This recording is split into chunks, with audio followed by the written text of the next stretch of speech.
We are seeing record inflation thanks in part to the growing cost of energy and food. Leading up to this period of inflation, we've also seen growing spending in e commerce. And while bricks and mortar retail has grown faster, e commerce is no slouch. These days, nearly 13% of all retail sales occur online in the US. The question is, will inflation change that? So today we're going to look at the numbers and attempt to answer that question. Plus, the Wilson brand opens its first permanent retail stores. Primark launches a new website with store inventory information. All of that, plus the retail challenge, right now on everything we know about retail.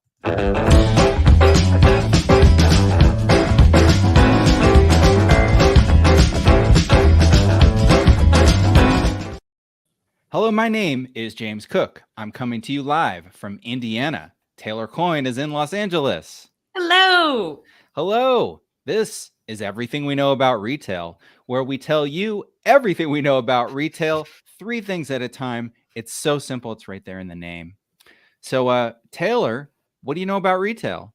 All right. The first thing that I know about retail, inflation isn't slowing down online shopping. Or dun dun dun, is it? Oh, this is the this is the question. So, what do you got for us? So I am not going to pretend to be an expert on inflation. That would be silly of That'll be me. Ryan, our coworker, who's the chief economist. Who's a frequent guest on this show, who should come back and truly talk about these things and how it does impact retailers. But I think there's a lot of interesting stuff going on, and Adobe, who we have quoted a lot on this show because they track so many different retailers, have great online spending numbers. They came out with a great year-end report and have been just talking about how much e-commerce has been blowing up since the pandemic. Obviously, a topic that we have talked about frequently. So just wanted to talk a little bit about it and kind of, maybe where we're headed. Are things going to continue to look so strong for all of these e-commerce sales? So is this a problem for retailers? We'll see. E-commerce spending hit $1.7 trillion during the pandemic. That's quite a large increase from 2019. Online sales jumped 41.1%. We saw elevated sales. This is not terribly surprising. However, what is really interesting about this is that according to Adobe, inflation has led to an additional $32 billion of online spending in those past 2 years. So Okay. of those higher prices drove $32 billion of that 1.7 trillion. Okay. So we're looking at the difference in price caused by inflation is how much is that amount? 32 billion. Okay, well, that's a lot. That is a lot. That is a lot. 1.7 trillion is also a lot. But that's not nothing, which is, really interesting. And that's been over the past 2 years. Obviously, we know that it's been increasing, but everything recently, we're talking about it a lot more. But in December of 2021, of a little bit more of history, recent history, online prices increased again, no surprise, 3.1% year over year and 0.8% month over month. So we are still seeing prices increase online. It's not just at the grocery store. It's not just at the gas stations. I was going to say at the pump. That's what people say, right? So Yeah, at the pump. At the pump. What are you paying at the pump? I mean, in LA, it's like $6.50 or something. I'm surprised I haven't heard more people talking about it actually, like in work settings. Yeah, I mean, it's like, why not just get rid of that car at this point? That's a lot of money. Yeah, it is. But anyway, so all of this is happening. So all of these headlines have been like online sales, it doesn't matter that we're seeing inflation. People are still buying online. However, interesting. This is where my dun comes in. Census just released their numbers. We saw sales drop 3.7% for non-store retailers in February compared to January. Okay. A 3.7 drop after a 5+ increase over the holiday of non-store retail sales. It's a pretty significant drop. considering we've been seeing relatively strong growth in non-store retail sales. And So, non-store is the category that includes e-commerce. correct. And you're saying it fell 3.7% from when to when? January to February. Okay. Okay. Wow. That is unexpected. It That's is. that's a drop. It is. Sales overall, they grew. I think it was what, 0.8% month over month total retail sales, which was lower than what analysts expected this past month. Right. Honestly, those sales, the fact that we saw an increase, it seems to me a lot of it was gas prices. Yeah, eating up everything else. No, that makes a Yep, lot of sense. Well, exactly. so what are the categories seeing higher inflation? So glad you asked. We've obviously been talking about it just now, right? The pump, the gas The prices. pump. What are you paying at the pump? That just sounds weird. I know it sounds terrible, but I'm actually going to show the Bureau of Labor and Statistics. They have this great chart. Hopefully, it's big enough for people to see, but they actually give a breakdown of certain categories. So, right now, this is obviously not just online sales. We'll kind of get back to that, but I think this is great. So, this is inflation overall, right? You can click food. Look at food. Nice. It is keeping up and slightly exceeding what overall inflation is for all items. What I like too is apparel. So apparel's been pretty hard hit too. We've been talking about a lot of that, which I think for me personally, especially when thinking about online sales, like I know that as I don't know what we're going to call this, right? But as Omicron's coming to an end, we're talking a lot about getting back into work. I'm looking at my closet and realizing, oh boy, it's been a while since I have dressed to go to work. Uh-huh. Any kind of outings I've had in the past year are, oh, I'm going to a restaurant. That's kind of been the big thing. So, kind of getting back to this new normal, I've personally been looking online at clothes and definitely seeing some intense prices. But I think really it's apparel, and we're obviously seeing a lot. I mean, energy is just Whoa, look at energies. And I can't that. pretend to talk about the energy market, but again, I think that this is really just, it says a lot. This is a really interesting way to kind of frame how we're seeing different prices and how this is going to impact retailers. I think this is not, online commerce is not going to be immune to this, I think is Mhm. really the moral of the story. I think it's going to see impacts just as much as honestly all of our other kind of retail sectors that we track. And it's going to be an interesting time. It's going to be And hard for a lot of people. yeah, and the biggest increase may not even be in the actual goods that are being sold online, but in the cost of getting them to you. That last mile eats up a lot of gasoline. Didn't I see that Uber is now adding a gas surcharge Oh, wouldn't to? be surprised to I have Yeah. not seen that, but that makes a lot of sense. And so on that note, which I think especially when thinking about retailers, and again, online, in store, whatever you call it, the goal I think going forward is going to be transparency, because you're right, you're going to have to raise prices, but you want to tell your consumers why. So Mamafuku, you're familiar, you've been to their restaurant, right? So Momofuku is there's a couple of different David Chang. There's like the noodle bar. There's the milk bar. Yep. I've had a bunch of stuff from the milk bar, which is like the bakery, but I've actually Yes. never been to the restaurant. It's on my Oh. list, just haven't made it. We're going to Las Vegas for a conference soon. Ooh. We should go to a Major Domo when we're there. That would be great. Yeah. That would be great. So they have an online marketplace. And so it's basically like an Asian American online marketplace, and they sell some of those goods that you can get at the restaurant. It announced that it was raising prices for the first time ever across its portfolio by at least $1. So they have a popular chili crunch that you can buy online. It is now $13. It is up from 12. They were Mm. very transparent to all of their customers. They shared exactly why we are increasing costs. They talk about exactly like you said, last mile. So they talk about logistics, they talk about the ingredients cost, and they also talk about the labor. So, accounting for how that all gets divided within that $1 and why we're increasing prices. And I think it's a story to I think retailers should really focus on over the next, however long this lasts, just because I, as a customer, appreciate you telling me where things come from. It actually speaks to like Everlane, what's their tagline? Radical transparency. They tell you exactly how much things cost, how much they pay their manufacturer, how much it costs to get that product to you. And they lay that all out. So I think that that really helps you understand why those prices are going up rather than like, why am I suddenly paying $4 more for my chili crunch than I was before?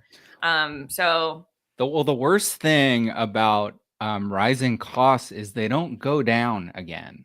Like, I just saw this chart this morning of the cost per barrel of gas mapped over the cost at the pump. They both shot up together, but since then the cost of oil has gone down again, but the cost of the pump hasn't gone down at all. So basically that's pure profit for the gas stations. yeah, and it's kind of like once you get comfortable paying something, once it feels like the new normal, you're like, okay, I guess this is what it is. Right. I guess it costs $100 to fill up the tank now, or Yeah, whatever it is. I don't know. I'll be very curious to see how electric vehicle sales Yeah. go over the next couple of years. Yeah. And I don't want to toot my own horn here, but driving an electric car feels real nice right about now. Yeah, I've got a hybrid one, and we're like, okay, so this is now the main car. We will be Right. only driving this one. Great, got it. Yeah. So, yeah, interesting times, but I think the real takeaway, how you come on the other side of this, transparency. Transparency. I hear Very you. important. Very important. So, not to be too depressing, but James, hopefully you have something more positive. What else do you know about retail? Well, Taylor, here's the second thing that we know about retail. It's time to talk about my favorite European fast fashion store, Primark. Uh, they maybe, potentially, possibly, perhaps someday we'll start selling things online. I don't know if this is news, but it's interesting because it's Primark. So, as you know, Primark is a fast fashion retailer with 384 stores. Most of those are in the UK, but they're in 13 countries. They've got 9 stores in the US. All of them are along the East Coast, except for one in Chicago, which we've talked about on this show when that opened. They sell the latest fashions at not just low prices, but like shockingly low prices. That's kind of their thing. You like pull something off of a shelf and you're like, wait, it's only this much? Um, so to do that, they can't sell online because, as we just talked about, shipping stuff to people's homes from a warehouse is really expensive. So that's kind of been the Primark thing. If you want it, you got to go to the store. You can't even look on the website and see what they have available. Well, that is about to change. So Reuters reported last Friday that Primark is launching a new website this month in the UK and in the US by the fall that's going to provide real-time product inventory at each store. So you still can't shop online at Primark, but at least now you can go on the web and know what they have at your local store. And now Primark didn't say that this is going to lead to, well, they did. They said, yes, this is going to tee us up for click and collect, which would be the next step. You've got the website inventory. Now, what do you do with that? You allow people to buy online and pick up in store. They've said they're going to tee up for that when this capability is on the website. They haven't said when that's going to happen, but they have also said they have no plans for, like traditional e-commerce home delivery. So at least now you're going to be able to see what your local Primark has in stock. There is a Harry Potter dog mat that's really blowing up on Instagram. I was just reading about. You could see if your local Primark had that available, and you could perhaps someday buy that online and pick it up in the store. It's interesting. Primark seems a lot, again, which is a lot for some of these, low cost product retailers. Isn't it sometimes about the hunt? I don't want to necessarily go on your website. It's about me being in the store. So I wonder how many people want this from a Primark. Well, it's two things. One is the treasure hunt, 100%. Like, I think part of it is, Joe, what's all this crazy stuff they have? Because elements of it, like if you haven't been, elements of it feel like, fast fashion, maybe like an H&M, maybe like a Forever 21. Elements of it feel like a Pop Shelf or a Five Below. And elements of it feel sort of like a Top Shop, but everything's really cheap. So, there's that. Anyway, what I'm saying is like you go for the treasure hunt, but also there's this other thing that Primark is really big on Instagram. Like Mm. people are like, this thing at, you can spend $1,000 on this fashion, or you can spend $13 and get a similar thing at Primark, and somebody will post about it and it blows up. And so there's things that everybody wants. Like the Harry Potter mat. Right. The Harry Potter mat. There was a vase that blew up recently. Okay. And for those, you want to be able to know if they have it in stock or not Right, if before you that's what go. I'm going for. So, Yeah. on that note, though, if I want this Harry Potter man, I'm in LA. Are they going to be opening a store anytime soon near me? Well, they are expanding in the US. They've got big plans. They're going to go from, currently they've got 13 stores, East Coast and Chicago. They're going to expand to 60 stores in the next 5 years. So that's a lot of new That's a stores. lot. But all of those stores are going to be east of the Mississippi. So no, you can't go to Primark anytime soon unless you travel to Chicago. Is going to be your closest one for now. They have, though, sort of hinted that California is the next step after that. I mean, I think California is the best, next step for them before, like, I think the Midwest is on their plan sooner than California. And I'd kind of like be going towards LA before anything. This seems like the perfect LA store for me. But I think it's all a 100%. part of like taking bite-sized chunks out of the US. Like, what, you can't do the whole geography because you have to set up distribution networks and logistics hubs and all that jazz. So let's do it on the East first, and then we'll think about the West, 5 years down the road. Yeah, I was thinking actually from like an industrial standpoint, especially, these plans have been in the books for a long time, but I do wonder now, considering high gas prices, if you are a little bit more tailored and you're like, nope, let's stay a little bit more local right now. And by local, I just mean like, let's stay around our hub and spoke model rather than opening up a new one in LA, even though we know that we do great. I don't know. Yeah, absolutely. And I know, anecdotally, Primark has really been well, not anecdotally. I know Primark has been super successful in the UK. I think it's still finding its feet in the US. I just don't feel like it's like such a big thing, like on Oxford Street in London. There's a Primark on either end of that street, and they both are, like, at least pre-pandemic, anecdotally, I heard, are basically printing money. And I don't hear stories like that about any Primarks yet, but I think that could change. And I think timing is right over the next couple of years for Primark to really, dominate as we get back into the physical retail world. Yeah, especially if you're kind of relying. It sounds like, again, like you said before, there's a lot of Instagram hype, TikTok, I'm sure. That Yeah. kind of takes a little while too to cultivate in a new geography, new country, not even new, I'm not even talking regionally. So, in order for people to get more familiar with your brand, I know a lot of people don't know what Primark is. So, No.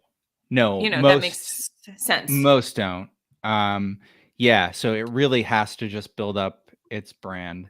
I think the people who, maybe have gone to vacation in London, or, they're all over Europe actually, and maybe have seen it and so have some awareness. But in general, yeah, it's not a big name in the US, but I really do think it could be. I do. So Right? Taylor, what else do you know about retail? Ah, here's the third thing that we know about retail is that Wilson is dipping its toes into physical stores. Now, I don't know if you're like me. When I first read this, I was like, huh, Wilson, I know that sounds familiar, but what is it? And then you realize and you think about it and you see the Wilson logo and you're like, of course, this is what Wilson is. We all know what Wilson is, especially if you have seen Castaway. Right.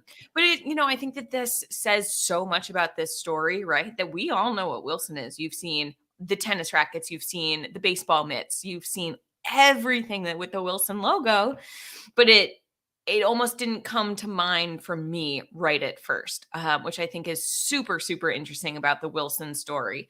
So basically, which I think we've been talking about for a while now too, with some of these brands who've sold through third parties, is that there's perhaps a bit of brand dilution when you sell only through a Dick's Sporting Goods or only through, if you're a department store, if you're only selling through Nordstrom or Macy's.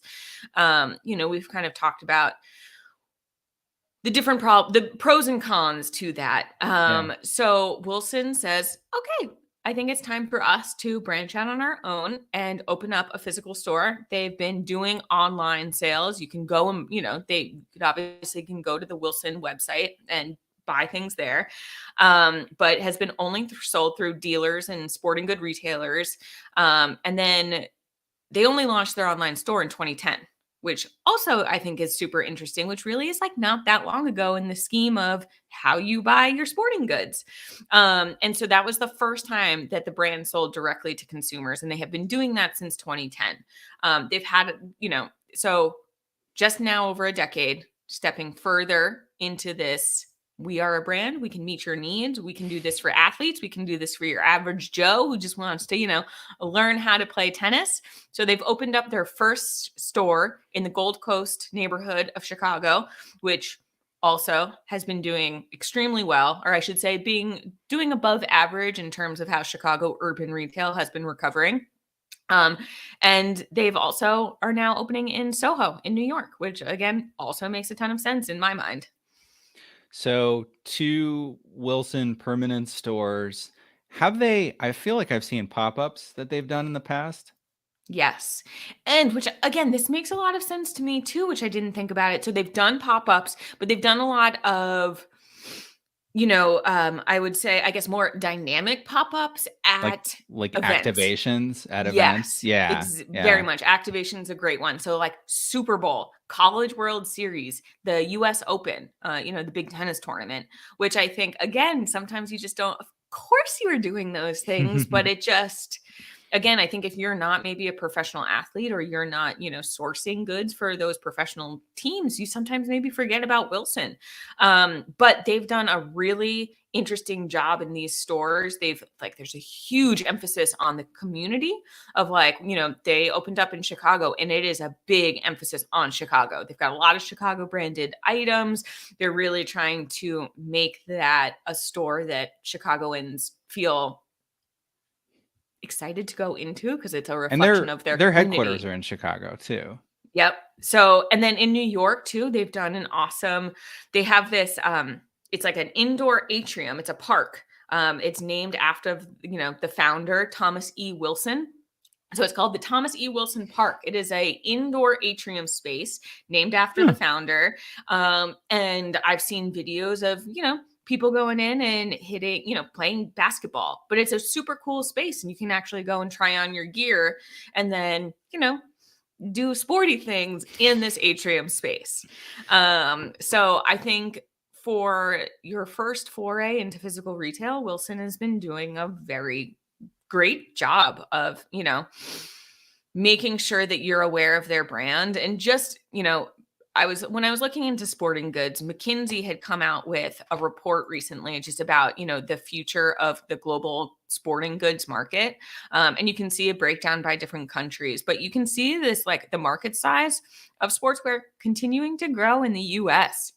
So I think that this is a really excellent time for Wilson to step into this physical retail. They clearly have great people on their team who are making sure that these stores are an experience.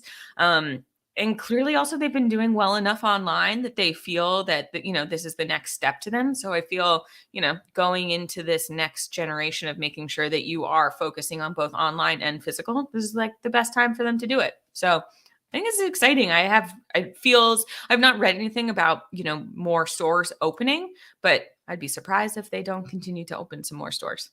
It Yeah. seems like so far it's been super successful. Yeah, like LA would be a good one. LA, I could also see them going to like a Nashville. I Mm. could see any kind of, as like Nashville grows in popularity and just like different sports. any kind of big spot, even a Columbus. I could see it Mhm. doesn't even have to be some of these like major primary markets. I can see going into a lot of different places if you can tap into that local, sporting desire. But Well, yeah, you said it was the Thomas Wilson Park, named after the founder, and I'm like, isn't that the name of the actor that played Biff on Back to the Future? I I could Google that, but I'm not. I'm just gonna assume that that's right. Then I think, okay, so we're going to the past to get or the future to get the sports almanac, and we're gonna. Anyway, my mind is all over the place, Taylor. It's been a weird day for me. Um, it's okay. I'm so right there with you. Now I really want to watch Back to the Future, but that's. Uh-huh. All right. Well, are you ready for a little bit of a retail challenge? Sure am. All right, so it's time for the retail challenge. You're going to get 1 point per correct question. If you get 2 out of 3 correct, then you'll win. If you're watching live, play along with us. Type your answers in the comments. If you're the first person to get the correct answer in the chat, you will win the eternal admiration of your peers. So this week I'm the quiz master. So let's just get into it. We've got 3 questions, each about 3 of the topics that we talked about today. So that means the first one is about Primark. So Primark's headquarters are in Dublin, where it opened its first store in 1969. Wow. But in Ireland, Primark is not called Primark. Oh, What is it called? Is it Portnoy's, Pennies, or Primetime? What is the 3 name of prime you're saying time. you're saying it's Primetime? Mostly because of the way that you said it. Prime time. That it's Primetime. not it. Okay, fine. I know that's not it. Let's do number 1. It's Portnoy's. Portnoy's. The actual answer is Pennies. Outside of the Republic of Ireland, the name Pennies is owned by J.C. Penney. So they invented a new name, Primark, for the store when they expanded outside of Ireland. So after Interesting. one question, you have 0 points. Happy St. Patrick's Day. All right. Question number 2. Wilson. The Chicago company Wilson traced its roots back to a company called Sulzberger and Sons that did what? So, what did the company that founded Wilson do? Was it a slaughterhouse? Did they make uniforms or did they make ice skates? What do I'm you going to go think with, the company that founded Wilson did? as much as I want to say one slaughterhouse, I'm going to go with 2 uniforms. The actual answer Goodness. is slaughterhouse. No. In 1914, they started making tennis racket strings, violin strings, and surgical sutures with animal byproducts from the Chicago slaughterhouse. As soon as actually I said, that's not going to be right, I was thinking of like, I mean, isn't that why we call like a football, like pigskin? Right. That is Like, true. Yeah, so yeah. that A lot of actually, sports implements come from animal byproducts, which yeah. you got to do something with that stuff. Yeah, no, find a use for, every part. But yeah, okay, that makes sense. Should have known. Should have known. All right, here's your final question. This one's about Momofuku. So we talked about Momofuku being created by now celebrity chef, Yeah, I celebrity would call. chef He's got David like a Chang. few Netflix series now, I think. He Yeah. was he was on Deep Cut. The first time I saw him, he was on the show Treme. Did you ever see that show on HBO? No, I didn't, but I've heard good things. It's great. He played himself. One of the characters on Treme, a fictional character, was a cook who went to New York to work for David Chang, who played himself. Hmm. Anyway, so that's not what this is about. This is about David Chang started Momofuku with the Momofuku Noodle Bar in 2004. So they now have restaurants around the world. Chang says the name is a reference to Momofuku Ando, and Momofuku Ando is the inventor of what? Is it gochujang, my favorite Korean condiment that I like to put on eggs, gochujang? Is it bao, so steamed bao buns? Or was he the inventor of instant ramen? What do you think? I'm gonna go with 3, instant ramen. All right, you are correct. Yes. Momofuku Ando was the inventor of instant ramen. I was watching a David Chang, one of his shows. I don't even remember which one, and he just started. He took the instant ramen out of the package and just started eating it. So he's super into instant ramen. Yeah, that somehow I was just like, I feel like this is what it is. Great. All right, at least I didn't end this as a participant with 0 points. So Taylor, you had 3 questions. You got 1 right. So you had 1 point. I don't have a graphic that says loser, thankfully, but you're not earning our winner graphic today. So I'm very sorry about that. Yeah, but again, better than nothing. Right. You got 1. So you're leaving with at least a little bit of your dignity Yeah. intact. I only Yeah. need partial. That's fine. I can get through the day. Yeah, that's okay. Well, now you know. I mean, now you know when you're in Ireland and somebody says, "Do you want to go shop at Penny's?" You know what you're in for. You're Exactly. not going I'm to be very thinking, prepared. "Oh, JC Penney's." Yeah. And I will say I now know a lot about Wilson. So Yeah. and how sporting goods are made. Right. I don't think they still use animal byproducts. Maybe they No. do. Maybe they do. I don't I know. would think no. I would have to imagine it's all synthetics, but I can look it up. So, Taylor, big anniversary coming up this week on our podcast, the audio podcast, Where We Buy. It will be the 200th episode, dropping, I think it's today or tomorrow, Thursday or Friday. Anyway, go to wherewebuy.show or search for Where We Buy on whatever app you like to listen to podcasts to and hit subscribe. It's a very special episode about us, about what retail researchers do. And it's a lot of fun. The whole team sat down for a conversation. So it's really cool. But check it out. It's wild that it's 200. How time flies. I know. And on that note, too, if you like this show, hit the subscribe button in YouTube.